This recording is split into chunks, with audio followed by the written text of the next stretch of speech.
तो आखिरकार वो वक्त आ ही गया जिसका सबको इंतजार था।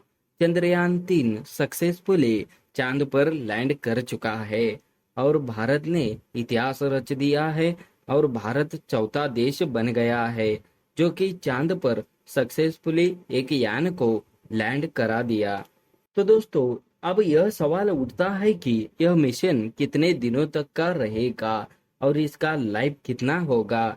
तो चलिए जानते हैं इसकी पूरी सटीक जानकारी आज के वीडियो में। तो आपका स्वागत है रहस्यमय प्रकाश यूट्यूब चैनल पर। एक्चुअली चंद्रयान 3 मिशन का लाइफ पूरे 15 दिन का होगा। वहां पर ऑलमोस्ट 14 दिनों का दिन और 14 दिनों का रात होता है, क्योंकि अब 14 दिनों तक प्रज्ञान रोवर अपना काम करेगा और यह काम उसके ऊपर सोलर पैनल के मदद से काम कर पाएगा और यह काम 14 दिनों के धूप से पावर मिलेगा और ऑपरेशन के लिए, और यह काम 14 दिनों का रहेगा। इस रोवर को धूप के कारण पावर मिलेगा ऑपरेशन करने के लिए। जब 14 दिन खत्म होगा तब धूप चला जाएगा, तब उसका इक्विपमेंट्स काम करना बंद कर देगा, यानी मैक्सिमम डेटा 14 दिनों तक आ जाएगी। और यह मिशन 14 दिनों तक याद रखकर ही बनाया हुआ है। वैसे तो रशिया का लूना 25 था, वो क्रैश हुआ।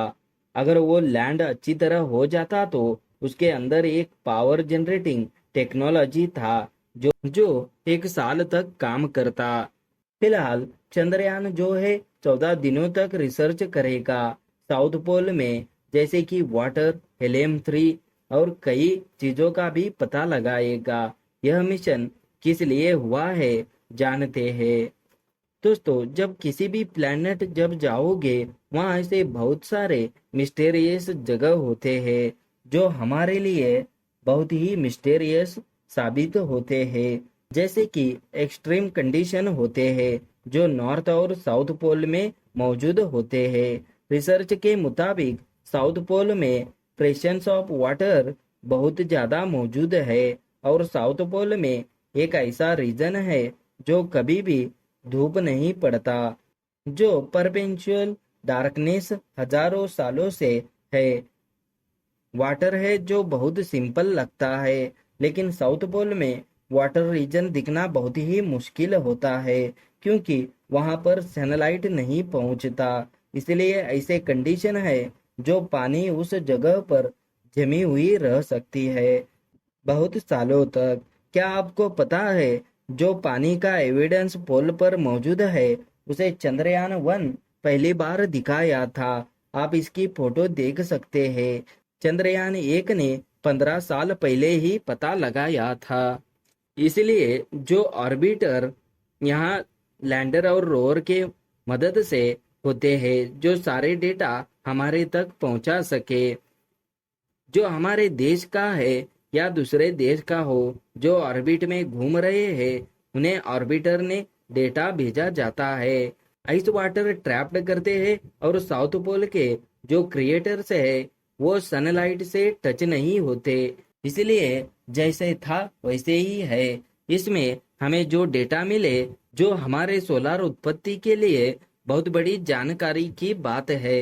रिसर्च की बात करें तो hydrogen, ammonia, methane, sodium, mercury, silver, बहुत सारे ऐसे चीजें मौजूद है। इसलिए उस जगह को द प्लेस फॉर अनट्रैप्ड रिसोर्सेज कहा जाता है और अब तक कोई टैब नहीं कर पाया।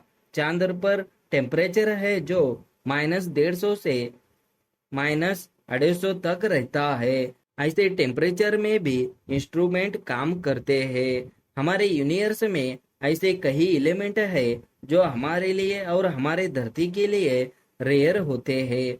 आपने कभी ऐसे प्लैनेट के बारे में सुना ही होगा जो पूरा डायमंड का है, उसे डायमंड प्लैनेट भी कहा जाता है, जो खरबों डॉलर का हो सकता है। और चांद भी ऐसा ही है।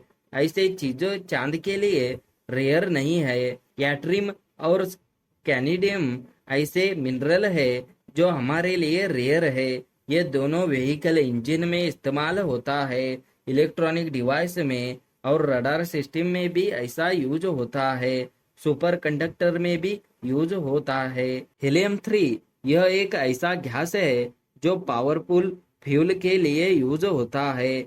वहां पर न्यूक्लियर वेपन्स में जो धरती पर काम कर रहे हैं, पर चांद पर कम नहीं। और फाइनली वाटर दोस्तों, जब यह मिल जाए तो किसी की जरूरत नहीं है। हीलियम को हल्के में मत लेना। यह हीलियम सन के कोर में से मिलता है, लेकिन चांद पर हजारों साल से ही मौजूद है।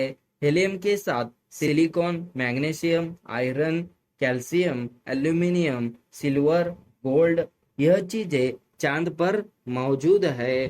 तो दोस्तों, सॉफ्ट लैंड करना कितना हार्ड होता है चांद पर, यह आपको पता ही होगा। कितने प्रयासों के बाद, जैसे लूना 25, रशिया क्रैश लैंड। दोस्तों, अगर इस मिशन में इंसान होते तो उनके साथ क्या हो सकता था। लेकिन बिना इंसान के मिशन पर लैंड करना, अगर इस मिशन में इंसान लैंड करता तो क्या होता और क्या हो सकता था उसके साथ। मान लो, अगर आपको यह मौका मिलता है अगर चांद पर जाने का, तो क्या आप जाना चाहते हैं? यह कमेंट बॉक्स में जरूर बताना। और इस वीडियो को ज़्यादा से ज़्यादा लाइक और कमेंट करें और दोस्तों के साथ शेयर करें। और इस चैनल रहस्यमय प्रकाश को सब्सक्राइब करना ना भूलिए।